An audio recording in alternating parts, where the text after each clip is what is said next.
हाथों में साबुन, वॉशिंग मशीन का खुला हुआ ढक्कन, ढेर सारे कपड़े, सोई हुई कुसुम। देख के ऐसा लगता है कि 10 बजे हैं क्या? अब ये क्या नया है? सासू माँ, नाटक में जोगी जासूस का रोल मिला है ना, उसी की प्रैक्टिस कर रहे हैं। लो, अब ये क्या रिश्वत लेकर चलेगी? लो, रिश्वत का नाम सुनते ही चल पड़ी। आप पे गई है सासू माँ। लो, अब ये भी नई नवेली दुल्हन की तरह नखरे दिखा रही है। चलती नहीं, बेटी जगती नहीं, बहुएं सुनती नहीं, दामाद से मेरी जमती नहीं। ए भोले, अब तू ही मदद कर। कोई दिक्कत नहीं है, ऐसी कोई भी समस्या हो तो जोगी जासूस से संपर्क करो। आपके प्रॉब्लम की भी चिता जलेगी और आपकी वॉशिंग मशीन की। सासू माँ लीजिए। मैया तू भी सुबह सुबह मशीन लेके बैठ गई है, सोने देना। अभी तो भाभियां कपड़े रख के गई हैं, जो धुलवाने रख दे वो धो देंगी, और मेरे कपड़े प्रताप। मशीन में कद्दू डाल के गई है तेरी प्यारी भाभियां। कपड़े तो बाहर पड़े, अंताक्षरी खेल रहे हैं। सासू माँ, अब वो दिन गए जब इस घर में 4 कपड़े धुला करते थे। अब 9 लोग रहते हैं यहाँ पे। हम तो कहते हैं हाथ से कपड़े धो लो, तुम्हारा नंबर कल रात को आएगा। और तुम्हारे कपड़े? हाय, हम नाई की दुकान पे गए, वहाँ बाल्टी रखा हुआ था, रगड़ के साबुन लगा के धो लिए।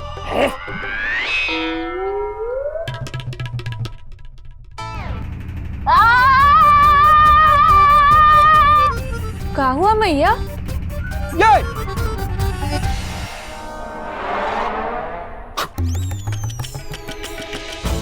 सासू माँ, आप ठीक है? करंट तो नहीं लगा? प्राणनाथ, हम समस्त ग्रह निवासी मंगल विचरण हेतु प्रस्थान करेंगे ना? तो हम सब घूमने चलेंगे ना? पूछ रही हैं दीदी। सोच के देखो, हम सब कहाँ चलेंगे? कहीं जाने की क्या जरूरत है? हमारा घर तो कितना खुला डुला है, कहीं भी चल सकते हैं। देखो, मैं भी तो चल रही हूँ। अरे कदाचित हम समस्त ग्रह निवासियों का संग में मसूरी के मन भावन हृदय लुभावन प्रांत में विचरण करना शुभ है। हम सब मसूरी घूमने चलते हैं, कह रही दीदी। कमाल है, तुम्हारी दीदी वैष्णो देवी के अलावा भी कहीं जाती है? ज्वाला जी माता के दर्शन उपरांत हम 2 दिवस भंडारा भोज कार्य संपन्न कर पुण्य की भी प्राप्ति करेंगे। मसूरी के ज्वाला जी मंदिर में दर्शन करेंगे, फिर वहीं 2 दिन भंडारा में लोगों को खाना खिला के पुण्य कमाएंगे, कह रही है दीदी। हाँ, तो दीदी से कहो, अगर पुण्य ही कमाना है ना, तो हम मेरठ में भी भंडारा लगाकर कमा सकते हैं। अभी ये बात चल रही है कि हम घूमने कहाँ जाएंगे। कन्हैया जी, हम ले चले तो? क्या ले चलते हैं? अरे ले लद्दाख वाला ले, वहाँ चले तो? देखिए, 1-2 महीने ज्यादा आप खर्चा नहीं कर पाएंगे, हाथ थोड़ा टाइट चल रहा है। कन्हैया जी, अगर आपका हाथ टाइट हो रहा है तो लूज कर लीजिए। देखिए, मैं दिखाती हूँ। देखिए, हो गया ना लूज। ट्राई कीजिए, ट्राई कीजिए। परी, हाथ टाइट से मतलब है कि 1-2 महीने पैसों की तंगी रहेगी। ओ, पैसे कन्हैया, शादी के बाद हम कहीं घूमने नहीं गए। झूठी, कल ही तो गए थे नुक्कड़ पे भुट्टा खाने, भूल गई? घूमने मतलब शहर से बाहर घूमने। ओ, पेरिस नहीं तो डलहौजी से आगे काम। और अब मेरा मतलब है विद लव। बद्रीनाथ और केदारनाथ भी, कह रही है दीदी मन में। या तो ऊटी, नहीं, मनाली चलते हैं।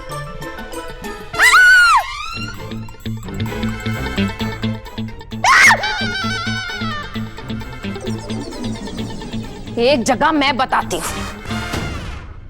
अपनी अपनी मम्मियों के घर, और जो कपड़ों का ढेर लगा रखा है ना बाहर, वो भी साथ में लेके जाना और वहीं से धुलवा के लाना। भैया, ये तुझे क्या हुआ? हाँ मम्मी जी, आपको ऐसे झाग वाले गुब्बारे किसने मारे? लेकिन होली तो अभी बहुत दूर है। अरे नहीं, कपड़े धोने की मशीन खराब हो गई है। ओ, इसी खुशी में आप कपड़े पहन के नहाने चली गई। अरे नहीं, कपड़े धोने की कोशिश कर रही थी, खुद ही धुल गई। लो, अब वॉशिंग मशीन का खर्चा। नहीं नहीं मम्मी जी, आजकल ना कन्हैया जी को पैसों की थोड़ी तंगी चल रही है, तो पहले वो हमें घुमाने लेके जाएंगे, उसके बाद लगेगा वॉशिंग मशीन का नंबर, उससे पहले नहीं। अरे कोई कहीं नहीं जाएगा, पहले घर का जरूरी काम होगा या सैर सपाटा। पहले ही घर का खर्चा 5 गुना बढ़ चुका है, और कमाने वाला एक तू। कुल्लू मनाली ही देखना है ना, तो शम्मी कपूर की पुरानी फिल्में लगा दूंगी, देख लेना। और सुन, नई मशीन बहुत महंगी आएगी, मैकेनिक को बुला दे, मैं इसी को ठीक करवा लूंगी।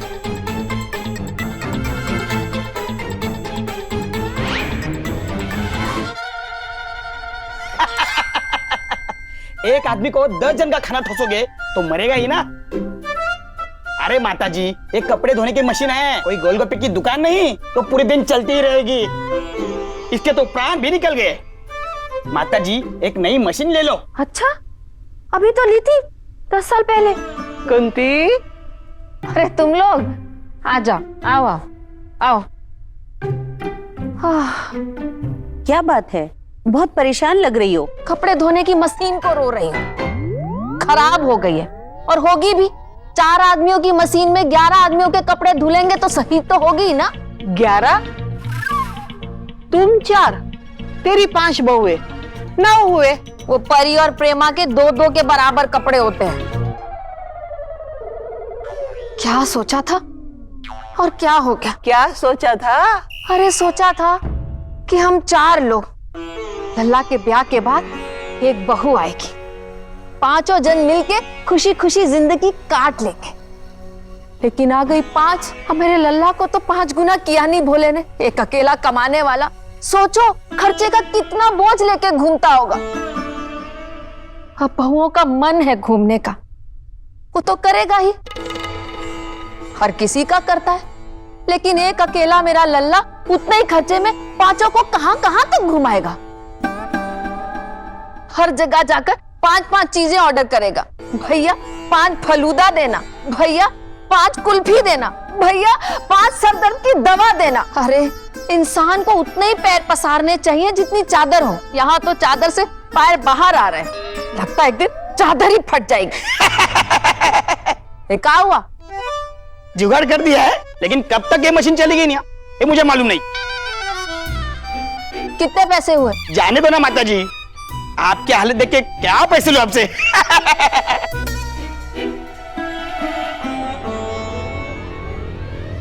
प्राणनाथ के हृदय पर समस्त पर्वत रूपी भार स्थापित है। सही बोल रही हो दीदी, कन्हैया जी पे बहुत बोझ है। क्या? कन्हैया जी पे बोझ? लेकिन मैंने तो उन्हें वजन उठाते देखा नहीं। इल्पाल्द कल के शोज दीदी फेरो, वो दूसरे बोझ की बात कर रही है। कन्हैया पे हम 5 का जो बोझ है वो। तो मुझे लगता है हम सबको ना व्यायामशाला जाना चाहिए। अगर हम थोड़ा थोड़ा वजन भी घटा लेंगे तो कन्हैया जी का बोझा अपने आप कम हो जाएगा। परी, अभी ना तुम अपने दिमाग पर ज्यादा बोझ मत डालो के। हाँ, नहीं तो मेरे बाल खराब हो जाएंगे। नहीं, सोच कर देखो, सासू माँ की बात पूरी तरह से गलत नहीं है। कन्हैया जी का खर्चा 5 गुना तो बढ़ ही गया है ना। अगर अभी इतने खर्चे ना होते तो शायद कन्हैया जी सासू माँ को नया वॉशिंग मशीन दिला पाते। हाँ, कन्हैया भी परेशान है और वॉशिंग मशीन खराब होने से माँ जी भी परेशान है। लगता है अब हमें कुछ करना पड़ेगा। मैं क्या कह रही थी कि मैं मम्मी जी को शॉपिंग लेके जाऊं, क्योंकि दुनिया में ऐसी कोई औरत नहीं है जो शॉपिंग से आने के बाद परेशान रहती है। अच्छा, और शॉपिंग के लिए पैसे किससे लोगी? मम्मी जी से। कदाचित प्राणनाथ का भार किस प्रकार हम में विभाजित होकर उनसे गठित होगा। कैसे बांटेंगे कन्हैया जी का बोझ, पूछ रही हैं दीदी। सासू माँ को नया वॉशिंग मशीन दिलाकर। हाँ, हम दिलाएंगे सासू माँ को नया वॉशिंग मशीन। ऐसे बात कर रही है जैसे गुब्बारे वाले से गुब्बारे खरीद के माँ जी को दिलाने हो। 40,000 में आती है अच्छी वॉशिंग मशीन, पता है? मुझे तो 40 तक पूरी गिनती भी नहीं आती। वो जो भी है, हम खरीदेंगे सासू माँ के लिए 40,000 रुपए का वॉशिंग मशीन। सत्य, परंतु हमारे भिन्न भिन्न मूल्य वर्ग मुद्रा संकलन बक्सा भीतर 9 शतक 5 दशक मुद्राएं ही शेष हैं। भिन्न भिन्न मूल्य वर्ग मुद्रा संकलन बक्सा, हाँ, यानी गुल्लक। दीदी के गुल्लक में सिर्फ 950 रुपए ही हैं, कह रही हैं दीदी। फिर 40,000 रुपए कहाँ से लाएंगे? हम ये पैसे कमाएंगे। पर कैसे कमाएंगे हम इतने पैसे? वही तो सोचना है, कैसे। मैडम ये देखिए, एकदम चौचक झका लल्लन टाप साड़ी है, ये देखिए। खतरो, हाँ जीजा। गले से 5 का सिक्का गायब है। अरे जीजा ये देखिए आप, मेरे पर्स में मेरी गर्लफ्रेंड रेशमा फोटो के अलावा कुछ है? बिना पूछे इतना जवाब, जरूर कुछ पंगा है। कितने बजे उठते हो? जीजा 6 बजे उठते हैं, 8 बजे निपटने के लिए जाते हैं। इतना टाइम? पैदल क्यों जाते हो? ऑटो पकड़ लिया करो। अरे जीजा नहीं, घर में ही सब चीज करते हैं, शौचालय बनवा रखा है। अरे बाबा, साड़ी तो दिखाओ मुझे। मैडम, तहकीकात का अंग्रेजी होता है इन्वेस्टिगेशन, वही चल रहा है। 1 मिनट, 2 घंटे निपटने जाते हो, इतना टाइम क्यों? दाल में जरूर कुछ काला है। अरे जीजा कुछ काला ओला नहीं है, 12 जने रहते हैं एक कमरे में। 12 जने? हाँ जीजा 12 जने। आप समझ लीजिए चारपाई है ना, 4 लोग ऊपर सोते हैं, 4 लोग नीचे सोते हैं, 4 लोग ऐसे मगरमच्छ की तरह फैले रहते हैं। जीजा क्या बताएं, कभी कभी जब हम लेट हो जाते हैं ना, ऐसे खड़े होकर हमको सोना पड़ता है। जीजा रिक्वेस्ट है हाथ जोड़ के, पगार बढ़वा दो। अरे हमारी खुराकी न बढ़ रही, तुम्हारी पगार बढ़वाते हैं। आगे? अरे पहले साड़ी दिखाओ मुझे। 1 मिनट मैडम, स्थिर रहिए। आगे? आगे निपटारा करने के बाद हाथ धोते हैं। उसके आगे? नहा धोकर दुकान चले आते हैं। क्या काम करते हो तुम? एक जीजा है, उनकी बकवास सुनने के लिए पैसे लेते हैं।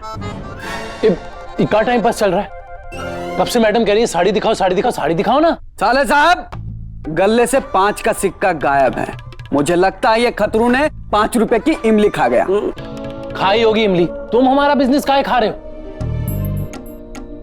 अरे मैडम जी देखिए तो, मैडम देखिए प्लीज। मैडम रुकिए। कहाँ जीजा, तुम्हें हमारी दुकान ही मिलती है अपनी नाटक की प्रैक्टिस के लिए। मैडम आप रुकिए, आपको प्योर बनारसी साड़ी दिखाता हूँ, A1 माल। मजाल है कि पति की नजर कहीं और चली जाए। मतलब आपके पति का चक्कर कहीं और चल रहा है क्या? आपको भी पता है? अरे मैं तो सोची थी मेरा वहम होगा, पर ये बात तो पक्की निकली। आज नहीं छोड़ूंगी मैं रवि को, आज नहीं छोड़ने वाली मैं रवि को। मैडम, अरे मैडम साड़ी। अरे मैडम, हम तो अपने नाटक का डायलॉग बोल रहे थे, साड़ी तो लेके जाइए। अच्छा, अपने पति का गला किस चीज से घोटोगी?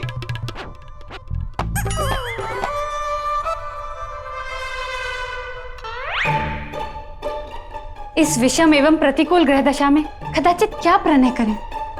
पर पैसे कमाने के लिए क्या करेंगे, पूछ रही हैं दीदी।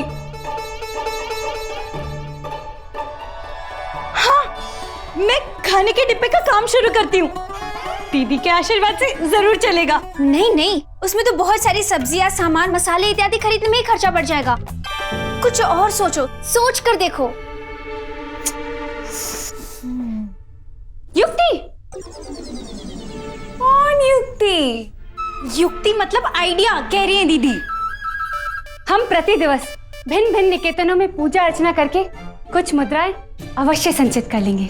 घर घर जाके पूजा पाठ कीर्तन कर पैसे जोड़ लेंगी, कह रही हैं दीदी। हाँ, ये अच्छा आइडिया है। और मैं प्रार्थना के साथ जाके टिंग टिंग टिंग टिंग टिंग घंटी बजा लूंगी। और इसमें खर्चा भी नहीं होगा। खर्चा नहीं होगा, लेकिन हमारा चर्चा जरूर हो जाएगा। सोच कर देखो, घर घर में। अरे सासू माँ को 2 दिन में ये सब पता चल जाएगा। नहीं। अब क्यों ना मैं बच्चों को फ्रेंच की ट्यूशन दे दूं? अवेक अमोर, लावे अमोर। अरे मेरठ में बच्चे गणित और अंग्रेजी में फेल हो रहे, फ्रेंच क्या सिखाओगी? गिनकर 2-3 बच्चे आएंगे। कुछ और सोचो, सोच कर देखो। हमें कुछ ऐसा काम खोजना होगा जिसकी मेरठ में लोगों को बहुत ज्यादा जरूरत हो। छिपकली। मेरठ में आजकल बहुत सारी छिपकलियां हो गई हैं। क्यों ना हम घर घर जाके छिपकली पकड़ने का काम करें? नहीं, हमें कोई ऐसा काम खोजना है जिसकी ना आजकल जमाने में लोगों को बहुत जरूरत हो, जिसमें ना ही हमारी कोई लागत लगे और ना ही हमें घर से बाहर निकलना पड़े। ओह, तो इसका मतलब है हमें ऐसा काम करना पड़ेगा जिसमें हम घर में आराम करें और मम्मी जी बाहर जाके काम करें।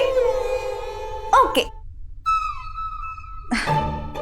ला मैन द्वापा से हुआ। परी, किसी को नहीं पता चलना चाहिए कि हम काम कर रहे हैं। ना माँ जी को और ना कन्हैया जी की मम्मी को, है ना? अन्यथा प्राणनाथ और मैया के हृदय को प्रतिघात होगा। यद्यपि वो हमारे जीवन का संचालन सुचारू रूप से करने में विफल हुए हैं, ताकि माँ जी और कन्हैया जी को ऐसा ना लगे कि वो हमारा ठीक से ख्याल नहीं रख पा रहे हैं, कह रही है दीदी। हाँ, और हमें सासू माँ को वॉशिंग मशीन एक तोहफे के तौर पर देना होगा, तभी मजा आएगा। लेकिन करेंगे क्या? तोहफा देंगे।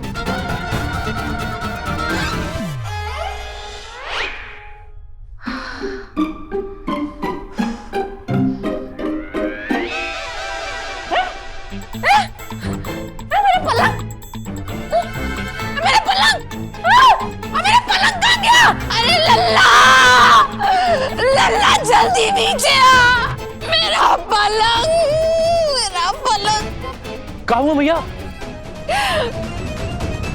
क्यों सासू माँ, आईना में अपने चेहरा देख ली क्या? अरे नहीं, मेरा पलंग तकिया चादर समेत गायब है। पलंग गायब है? ये कैसा चोर है जो पलंग चुरा के ले गया? मम्मी जी, क्या हुआ मम्मी जी? आप इतनी परेशान क्यों हैं? परेशान इसलिए हैं कि कोई किडनैपर्स आया था सासू माँ को उठाने के लिए। ये नहीं मिली तो इनका पलंग उठा कर ले गया। ओ, वो वाला पलंग जिस पे रखे तकिए से चमेली के तेल की बदबू आती थी। हाँ हाँ, वही पलंग। अच्छा अच्छा, मतलब वही पलंग जिस पे मम्मी जी सोती थी। अरे वही पलंग। वो तो मैंने इंटरनेट पे बेच दिया। इंटरनेट पे बेच दिया? तूने मेरा पलंग बेच दिया? हाँ मम्मी जी, वो जब आप बाहर गई थी ना तो खरीदने वाले आए थे। पता है, पूरे 6,000 रुपए में मैंने बेचा है आपका पलंग। ये लीजिए। 5,000 रुपए। 6,000 बोल के 5,000 टिका रही हो? 500 रुपया मेरा कमीशन। नहीं नहीं नंदोई जी, मुझसे बातें करते करते उन्हें समझ आ गया कि मुझे नोट गिनना आता नहीं, इसलिए उन्होंने मुझे 1,000 कम दिए। लेकिन नंदोई जी, कम से कम हमें 5,000 रुपए तो मिले ना। मैया मैया मैया, परी, लेकिन तुमने पलंग बेचा क्यों? कन्हैया जी, हम बहुओं को लगा कि आपको तो अरे बोलने भी दो ना। हाँ कन्हैया जी, हम बहुओं को लगा कि आपको पैसों की तंगी चल रही है ना, तो हम आपकी मदद करना चाहते थे। फिर मैंने सोचा कि जो चीज काम की नहीं है, क्यों ना उसे बेच दिया जाए। अरे तूने मुझे कब खाने की टेबल पे सोते देखा जो मेरा पलंग किसी काम का नहीं था? और ऐसा ही था तो इसे काहे नहीं बेचा? ये तो किसी काम का नहीं है। अगली बार। वो मम्मी जी, आप ही तो सुबह कह रही थी कि घर घर जो महंगाई की वजह से आपकी रातों की नींद उड़ गई है। तो मुझे लगा जब आप रात को सोती नहीं है तो पलंग का क्या फायदा, इसीलिए मैंने बेच दिया। हाँ, आज भर आप खड़े खड़े सो लो, कल हम आपके लिए चटाई ले आएंगे। ठीक ठीक। कन्हैया, मुझे मेरा अपना पलंग चाहिए और कोई नया पलंग नहीं, मुझे वही वाला पलंग चाहिए। तेरी नानी ने जाते जाते मुझे तोहफे में दिया था। फिक्र मत कर मैया, मैं वही वाला पलंग लेकर आऊंगा। परी ने जिसे भी बेचा है मैं उससे लेकर आऊंगा, चाहे फिर वो 10,000 का क्यों ना हो। ये मतलब 5,000 का मुनाफा। और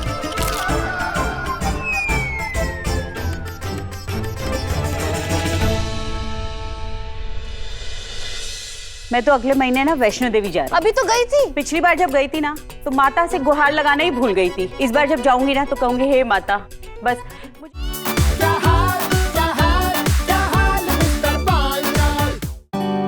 साड़ी मेरे पहले करवा चौथ की है। ये कहते थे कि लाल रंग मुझ पे बहुत जचता है। वाह चाची, क्या साड़ी है। इसकी तो मैं ड्रेस बनवाऊंगी। अब से ये मेरी। अरे सुन तो, अरे दे भी दे, वैसे भी ये सारी साड़ियाँ अब तेरे किस काम की। जब पति चला जाता है तो सिर्फ पति नहीं जाता, आपका हक भी चला जाता है। धीरे धीरे से 12 दिसंबर से रात 9:30 बजे स्टार भारत पर।